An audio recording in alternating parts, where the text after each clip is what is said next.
Oi, gente! Feliz Ano Novo! Nada melhor do que começar o ano de 2024 com uma obra cujo autor não tem erro. A obra sobre a qual eu vou falar hoje é um clássico dos clássicos da literatura brasileira. É uma obra que está na lista de leituras obrigatórias da FUVEST, do vestibular da FUVEST 2025, Quincas Borba, do Machado de Assis. Só que primeiro, eu quero pedir para você que ainda não se inscreveu, inscreva-se no canal, ative o sininho para receber os novos vídeos, as notificações de novidades que a gente postar aqui. Já dê o like nesse vídeo também e compartilhe com pessoas que se interessam por Machado de Assis ou que se interessem por vestibulares brasileiros. A edição sobre a qual eu vou falar está neste volume número 2 dos contos e dos romances reunidos do Machado de Assis, organizados pela Nova Fronteira. Aqui nesse volume a gente tem os 3 romances da fase realista do Machado de Assis, na sequência, nessa ordem cronológica: Memórias Póstumas de Brás Cubas, Quincas Borba e Dom Casmurro. É uma edição que não tem notas de rodapé, que não tem comentários, né, prefácio, pós-fácio, mas é uma edição que remete ao texto original, que já está em domínio público. Não tem erro, você não tem dificuldade de achar Machado de Assis. Caso você ainda não tenha lido, precisa ler, não dá tempo de comprar ou de esperar chegar pelo frete, pelo correio, é só fazer um download do PDF no site do domínio público que você encontra. O texto que eu tenho aqui é o texto integral e é sobre essa obra que eu quero falar um pouco com vocês. Mas antes disso, convém colocar aí 2 ou 3 palavrinhas sobre o Machado de Assis, um autor que aparece com muita frequência aqui no canal. Já tem outras obras do escritor que eu mencionei, que eu comentei aqui, desde contos até romances. Eu vou deixar os links na descrição aqui para vocês, vai aparecer aqui também no card, caso você ainda não tenha visto. É esse escritor que é uma das maiores, se não é a maior, é uma das maiores inteligências literárias que esse Brasil já teve, né? Alguns críticos estudiosos até dizem que se o Machado de Assis existiu, o Brasil é possível. O Machado de Assis é uma expressão do Brasil, né? Então, se ele conseguiu sair desse lugar de, digamos, de história de opressão, de sofrimento, de dificuldade, de marginalidade, ser lançado, né, para a periferia, mas mesmo assim ele ocupou um lugar, ele, de certo modo, representa uma esperança para o Brasil cultural, o Brasil intelectual, porque ele foi um cara que saiu de um lugar de grandes dificuldades no século XIX, um país escravista como o Brasil era. Ele era um homem negro, de uma família simples, humilde, da classe trabalhadora. Ele consegue alcançar o lugar de maior escritor canônico. Claro que isso é póstumo, né? Toda essa consagração que nós temos do Machado hoje é póstuma, mas é um sinal de que, para muitos estudiosos, né, um sinal de que o Brasil pode sair dessa história macabra que teve desde a colonização e chegar a um lugar realmente de deslumbrar, de encantar, de parar todos os olhares e os ouvidos quando o seu nome é proferido. Isso não sou eu que estou dizendo, né? Alguns estudiosos entendem dessa forma. Parece muito otimista, muito esperançoso, às vezes até pueril em alguns aspectos, mas quando a gente vai para a obra do Machado, a gente vê o trabalho que esse cara fez com a linguagem, né? Ao mesmo tempo muito sutil, complexo, mas tão natural, tão bem desenvolvido, e isso tudo mesclado a críticas de caráter político e social do Brasil do século XIX. Ele que ocupava um lugar, ele ocupou um lugar de não tantos privilégios assim, né? De uma figura de um agregado em vários aspectos. E falar disso, dessa sociedade, extrair do lugar onde ele viveu a matéria-prima para suas críticas, isso é realmente digno de nota. Isso realmente é incrível o que o cara fez. Agora, em relação a Quincas Borba, a gente tem aí, dentro da produção do Machado, que escreveu contos, crônicas, romances, poesia, ele faz parte dessa tríade, né? Dessa tríade dos grandes romances realistas do Machado de Assis, que é na sequência que eu tinha mencionado: Memórias Póstumas de Brás Cubas, o Quincas Borba e Dom Casmurro. O Quincas Borba, em linguagem cinematográfica, em linguagem de dias de hoje, poderíamos chamar de spin-off do Memórias Póstumas, porque tem uma relação aí de diálogo. O Quincas Borba é o personagem que dá nome a essa obra, o filósofo, e ele apareceu antes em Memórias Póstumas, um romance que foi publicado anteriormente. Ele aparece ali em Memórias Póstumas, ele rouba o relógio do Brás Cubas, depois restitui o Brás Cubas desse relógio, ele enriquece, né? Ele é um herdeiro, ele herda uma riqueza e a partir daí consegue desdobrar seus pensamentos, suas ideias, porque afinal de contas ele era filósofo. E aí a história continua em Quincas Borba, mas centrada mais nele. Embora nem tanto na figura dele, na persona dele de fato, mas mais nas ideias dele, porque ele já morre nos primeiros capítulos, tá? E eu não tô dando spoiler não, porque é uma obra que tem quase 2 séculos de existência, mas nem por isso, né? Mas pelo fato de que isso tá bem no início da obra, porque a história gira de fato em torno da figura de Rubião. O Rubião, que é um amigo de Quincas Borba e que depois da morte do Quincas, ele se torna o herdeiro universal e ele vai viver a riqueza desse dinheiro que o Quincas Borba deixou pra ele. Então, o que vale considerar aqui antes de mais nada, né? Antes da gente prosseguir, é que você não precisa ter lido Memórias Póstumas de Brás Cubas pra entender o que acontece em Quincas Borba. As obras têm relações, mas elas são independentes, não é uma sequência uma da outra, embora a gente entenda essas 3 obras como uma trilogia do realismo, né? Essa tríade marcante de um realismo maduro da obra do Machado de Assis. E aqui eu vou falar algumas coisas do enredo, mas eu também quero colocar algumas conclusões que eu tenho, porque elas ficam em aberto, as pessoas às vezes debatem se é ou não é, se procede ou não procede. Eu vou colocar aqui alguns pontos que são da minha análise, da minha leitura dessa obra que ficaram pra mim. Mas antes disso, acho que vale a pena falar um pouco da história em si. O Quincas Borba aqui no romance, no início desse romance, ele já é mais velho, ele é um velhinho, rico, que mora no Rio de Janeiro, mas ele passeia por ali em Barbacena, que é uma cidade no interior de Minas Gerais. É lá que Rubião vive. O Quincas Borba se interessou, ele tinha um possível relacionamento, ele talvez até se casaria com a irmã de Rubião se ela não tivesse morrido. Como ela morre, o Rubião vê que ele é rico. O Rubião é um professor, gente, é um professor do ensino fundamental, né? Aquilo que era chamado de... era um termo que era normalista. Nem sei, acho que esse termo era mais voltado para mulheres. Mas ele tinha esse lugar bem básico na sociedade, né? O professor que não é muito valorizado, não é muito respeitado, nada de novo, né? O Machado de Assis está reverberando até hoje, não é mesmo, minha gente?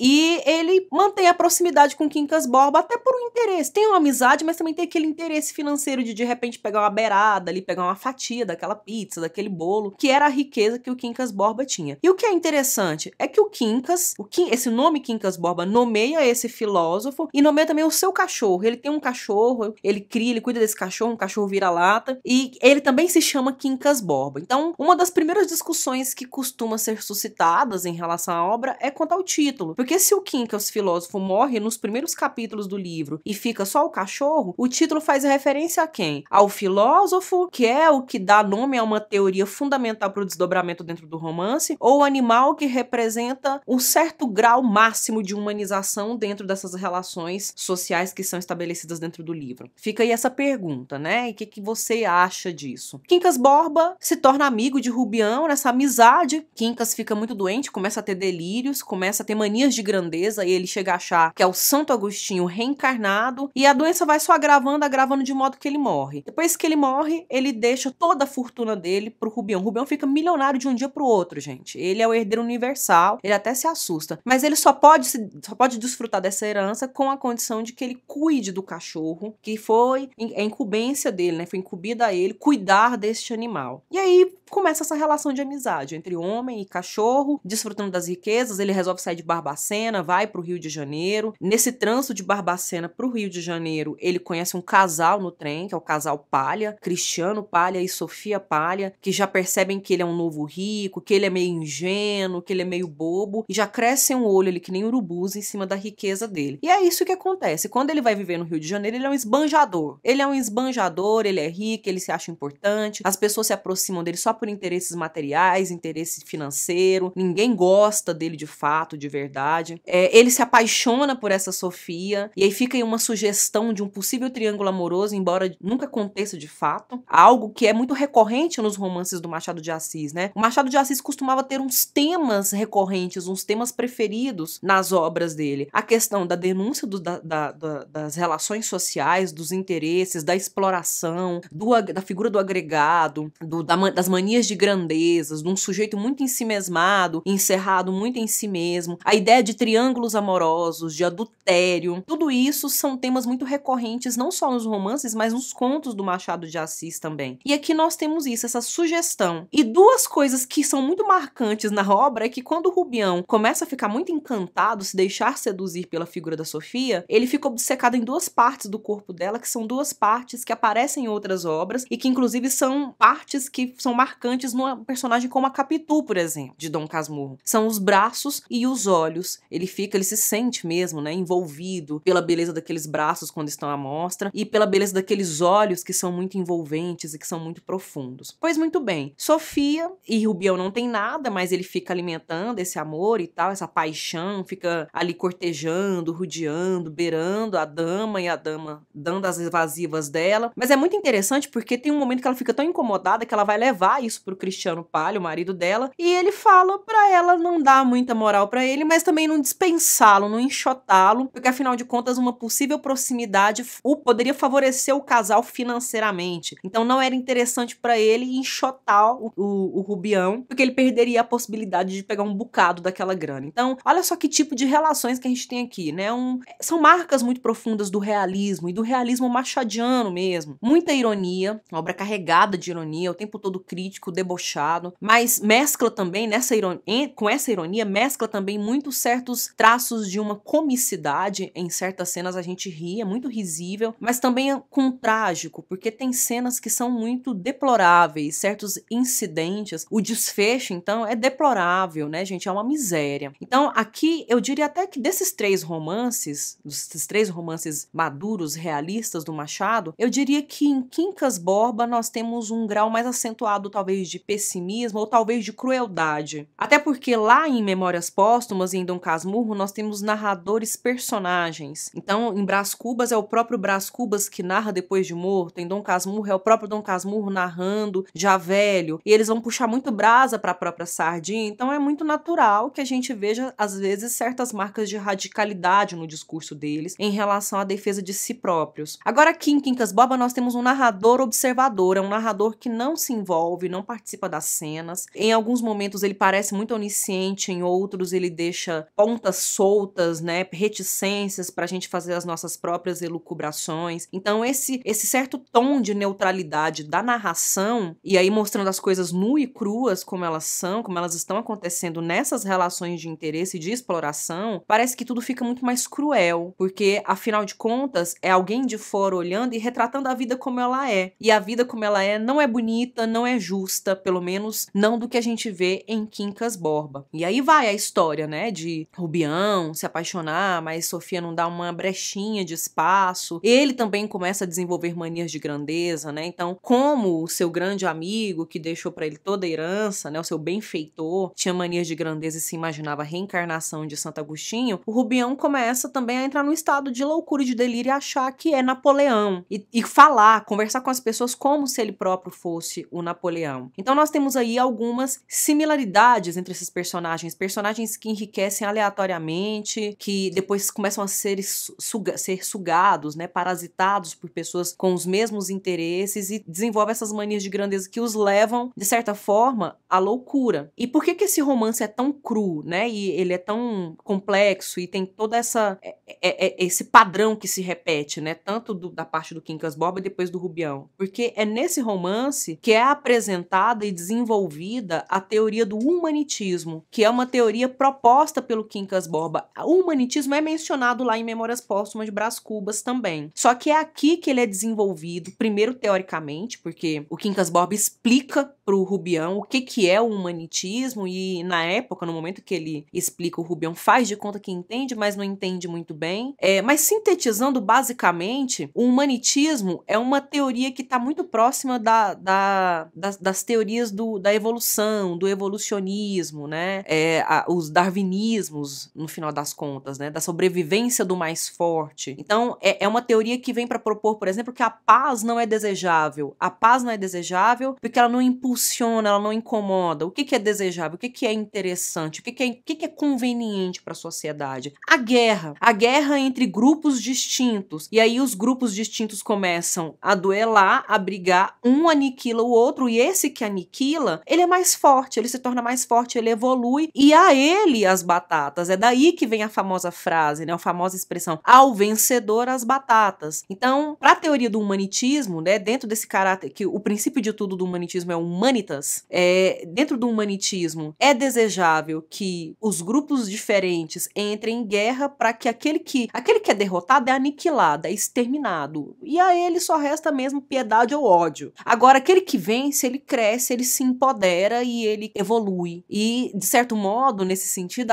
todo o desenvolvimento da humanidade, né, da civilização, estaria pautada no humanitismo. Né? De certo modo, o humanitismo está muito próximo de um darwinismo social, né? A gente pegando então a teoria da seleção natural, né? De que os que sobrevivem são os mais fortes, os que se adequam, os que se adaptam melhor. Pensando nessa teoria darwinista, ela transferida da ciência natural transferida para a ciência humana, para a ciência social, entendida dentro da sociedade, que aquele que sobrevive no meio social, numa sociedade capitalista, burguesa, como era o Brasil no século XIX, que estava se organizando, saindo de antigas práticas, adotando novas posturas também opressoras e exploratórias, aquele que sobrevive, aquele que se dá bem, é o vencedor. Então, para ele tá tudo bem, né? Para ele estão garantidas as benesses da vida, os prazeres da vida em abundância. Ao vencedor, as batatas, ele merece. Daí a gente pode também até depois problematizar a questão da meritocracia, né? Essa falsa ideia de que existe uma justiça e de que os mais fortes se sobressaem porque são mais fortes e não porque foram dadas a eles mais oportunidades. Desse modo, o humanitismo, então, é uma teoria que, sintetizando, resumindo, né, simplificando numa frase, entende que a guerra é uma forma de seleção da espécie. Então, aqueles que são aniquilados, destruídos, mortos, exterminados pela guerra, são inferiores, são fracos, tinham que perder mesmo. Olha, tanto que isso é perturbador, gente. Isso é muito perturbador, né? Ele desenvolve... O Machado de Assis, eu acho até que ele devia ter uma bola de cristal, parece muito oracular, porque o que ele tá propondo ali não é ele que defende, gente. É muito importante a gente entender isso, tá? Não é o Machado de Assis que era o defensor do humanitismo. Ele foi vítima, em alguma medida, também do humanitismo. As origens dele mostram o problema, a violência que é essa forma de interpretar o mundo, de interpretar a sociedade. Ele, na verdade, está colocando ali o que era um consenso, o que era uma defesa das classes dominantes, das elites, daqueles que tinham privilégios e não queriam perder seus privilégios. Eles acreditavam nessa justiça, que era justo que eles pudessem desfrutar, enquanto outros estavam passando por misérias e mazelas. Então ele vem aí para colocar o dedo na ferida, para cutucar esse problema, né, para criticar, que é o que ele fez muito bem também em suas obras. Por que então, eu digo, né, em tese, na minha leitura, que essa é a obra em que a gente tem um pessimismo e uma crueldade mais profundos? Porque essa visão de mundo, essa filosofia, essa teoria do humanitismo, que é terrível, que é muito cruel, é pesada, ela dentro do enredo, ela acontece, ela se desenvolve, porque basicamente é o que acontece com Quincas Borba, né? Ele se torna um herdeiro, ele fica rico ao vencedor as batatas, ele passa a desfrutar de uma vida plena, maravilhosa. Só que a condição humana também é muito frágil e vulnerável. Ele a qualquer momento poderia ser derrotado, e de certo modo é o que acontece com ele. Ele é derrotado pela loucura, pelo espectro da loucura, pelo preconceito da sociedade, que todos o isolam, excluem, só o Rubião permanece ali com ele, e não necessariamente, puramente por amizade, mas por interesse em receber alguma contrapartida em relação a isso, que é o que acontece. E quando ele herda, ele entende, ele passa a entender a teoria do humanitismo, e para ele vem a frase, ele repete várias vezes, ao vencedor as batatas. O narrador até conta pra gente que para ele agora começa a fazer sentido essa expressão, ao vencedor as batatas, porque ele se sente um vencedor e ele quer desfrutar de todas as abastanças que a vida e que o dinheiro pode comprar, pode oferecer para ele, né? Então a gente vê essa teoria se desdobrando, mas também a gente vê um desfecho para esses personagens que mostram que o que importa não é o ser humano, não é a pessoa do Quincas Borba, não é a pessoa do Rubião que importam. Nessa sociedade não é o ser humano que importa, é o dinheiro. E o dinheiro,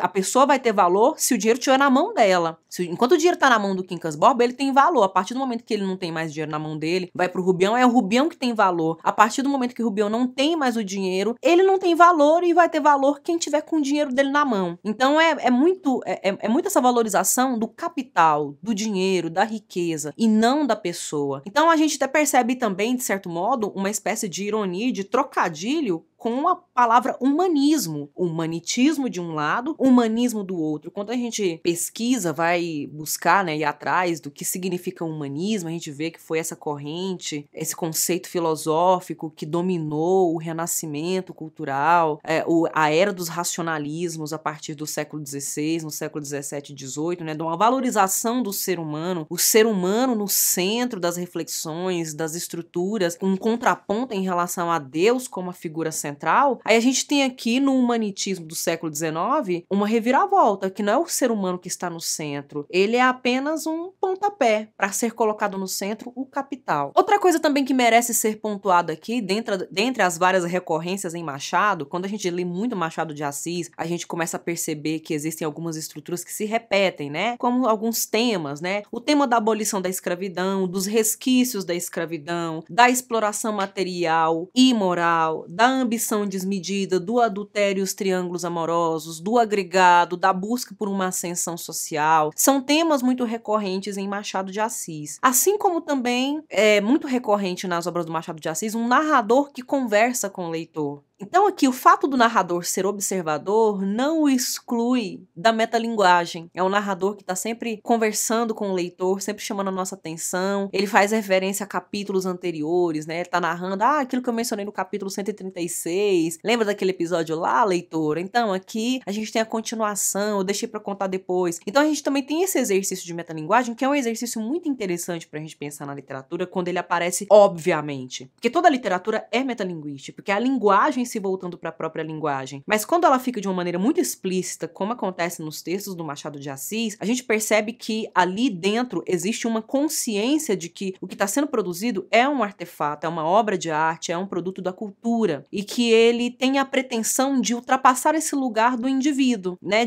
Essa obra de arte não se restringe à posição, ao contexto, ao momento e à vivência do Machado de Assis, mas está para além disso, está falando do Brasil, da literatura brasileira, da cultura brasileira, e vem atravessando os séculos, as décadas, conversando com seus leitores de diferentes tempos. Então, de uma maneira geral, a gente faz esse apanhado aqui, até pelo tempo que a plataforma oferece pra gente, mas aqui fica uma deixa para vocês. Em breve nós estaremos lançando um curso pela plataforma Hotmart, voltada para analisar com mais profundidade, dividida em módulos, as obras, as leituras obrigatórias dos vestibulares da FUVEST. Então vai acompanhando a gente, não só aqui no YouTube, mas nas redes sociais, nas outras redes sociais, eu vou deixar os links aqui também na descrição para vocês irem acompanhando as atualizações e informações sobre esse curso. Bem, gente, eu espero que vocês tenham gostado do vídeo. Comentem aí, vão falando para mim, deem esse feedback, o que vocês acham, o que vocês acham do título, o que vocês acham do teor da obra, né? Qual é a impressão que vocês tiveram quando leram esse texto. Eu agradeço a atenção de vocês, eu vou ficando por aqui. Até o próximo vídeo.